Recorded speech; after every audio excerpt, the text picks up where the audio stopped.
Non-stick freenet moistens your mouth and freshens your breath.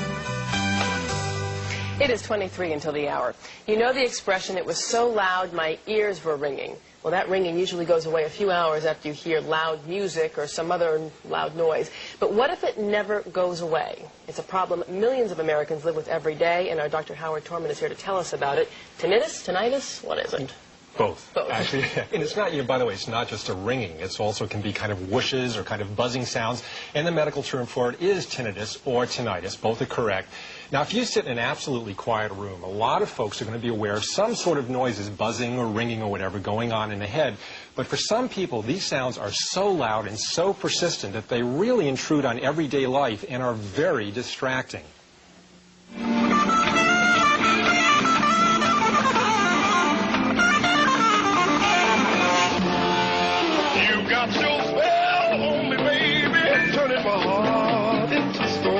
Over the years, vocalist Leon Thomas has performed with a number of bands, including the rock group Santana.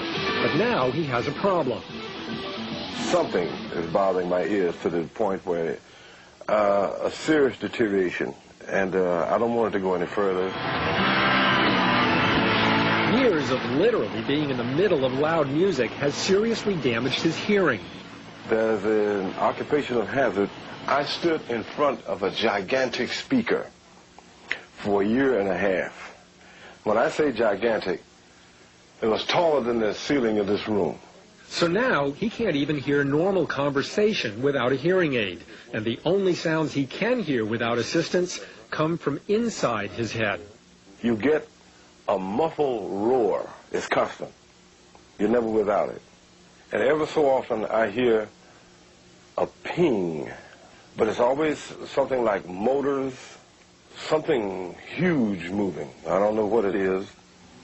What it is tinnitus. Now, in his case, it's a very extreme example of it, but even if you have a very slight hearing loss, frequently tinnitus comes along with it, especially as you get older.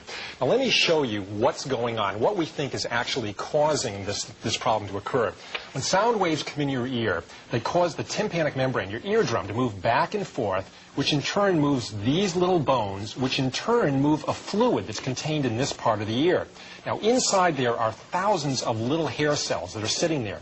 As the fluid moves over them, they move back and forth, and they make an electrical signal that goes up to your brain. That's what you perceive as being hearing.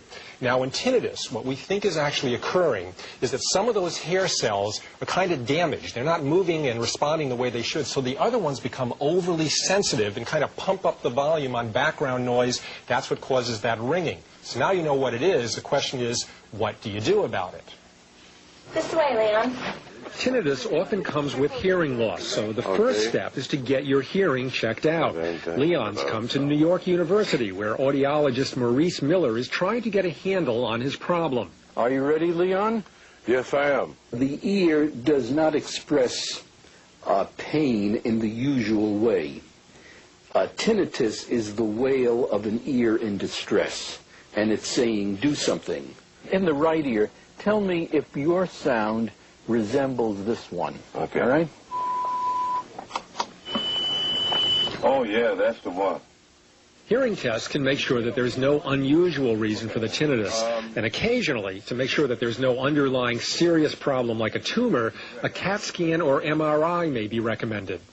Tinnitus is a symptom. It is not a disease. It's like a cough or a headache. And we've got to make sure that before we do anything in the realm of treatment, we've established to the best of our ability what the cause is.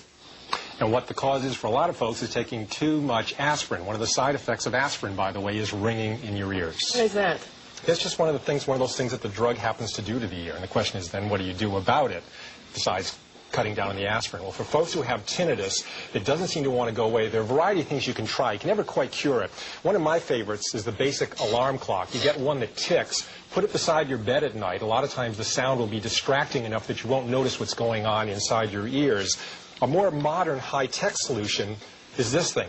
This is a white noise generator. It makes a sound kind of like an air conditioning unit. I don't know if we can hear it a little bit here. Yeah. It drowns out the... And it's exactly, kind of masks it. They're also trying to train the ear using these things to teach people's ears to ignore the tinnitus. Another possible solution, which is being tried, is this. This is an antidepressant drug called nortriptyline. There's a couple of studies suggesting that for some patients, this may actually help diminish some of that sound of the tinnitus, the ringing in the ears. Although, again, this is probably going to work for the minority of people, not the majority. But there is no cure. There is no cure. It's more a matter of buying alarm clocks and learning to deal with it, unfortunately. But for a lot of folks, it's very common and not a real serious problem. Dr. Howard Torman, thanks for joining us. Harry? 17 before the hour.